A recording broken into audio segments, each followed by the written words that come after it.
And I think this is just such a great example of how art can bring people together, and how even though they were different ages, they came from different walks of life. Paul McCartney was this great songwriter and musician, and Willem de Kooning is this great artist, but how the two sort of merged together, and how Paul McCartney himself had the guts to go out and to try to paint and to do art, and became so good they had several art shows.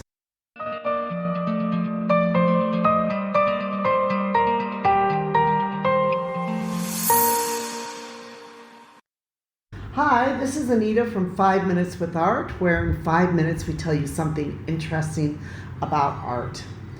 Today I want to talk about the unlikely friendship between Paul McCartney and Willem de Kooning.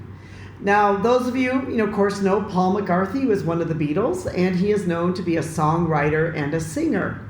And Willem de Kooning is known to be one of the great Abstract Expressionism artists. What many people may not know is there was a great friendship between these two men, who actually were very different in ages, but also became great friends. Paul McCartney's wife's father was actually the lawyer for Willem de Kooning. They actually met in 1971 when Paul McCartney and Linda McCartney moved to this area where de Kooning was. And so they started, becoming friends. They would stop in and visit him, going to his art studio, would see what he was painting. And they just, essentially became friends. And then Paul McCartney started having this interest in painting. So, he would come home from after visiting Willem de Kooning, say, I got to stop at the art show store, pick up some canvases, pick up some paint, that he was doing. So Paul McCartney started painting.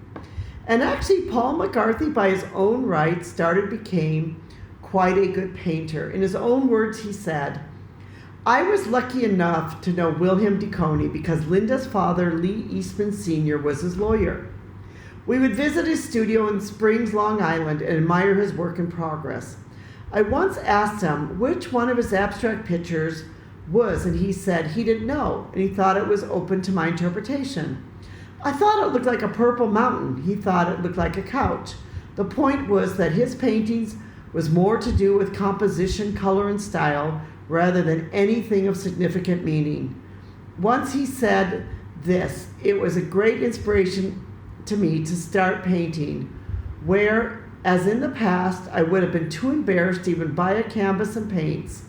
Friends of mine had looked at de Kooning's paintings and said, I could do that, but in fact, this is far from true, and I consider him to be one of the greatest abstract painters ever, Paul McCartney. Paul McCartney also said, I felt that only people who'd gone to art college were allowed to paint. And I really love that quote because I think that's something that many of us have felt too, that unless you've gone to art college, you have no right to call yourself an artist or to be a painter. But Paul McCartney actually has ended up having several shows. He's had shows at several museums, and he's is quite a prolific artist and has done some really great works of art.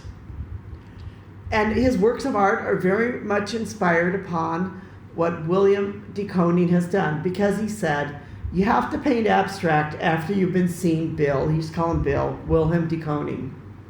So if you'd like to find out more about this really unlikely friendship between these two great men, you can go and you can look at my a blog that I've written on Anita Louise Art called Paul McCartney and Willem de Kooning's Relationship and Art. And I think this is just such a great example of how art can bring people together, and how even though they were different ages, they came from different walks of life. Paul McCartney was this great songwriter and musician, and Willem de Kooning is this great artist, but how the two sort of merged together, and how Paul McCartney himself had the guts to go out and to try to paint and to do art, and became so good they had several art shows. And in his own right, he is known to be also a great artist. It's a great example to us all that really just pick up a brush, start painting, and start making art become a part of your life. This is Anita from 5 Minutes with Art. Thank you so much for listening. We hope you've enjoyed the story of these two amazing artists.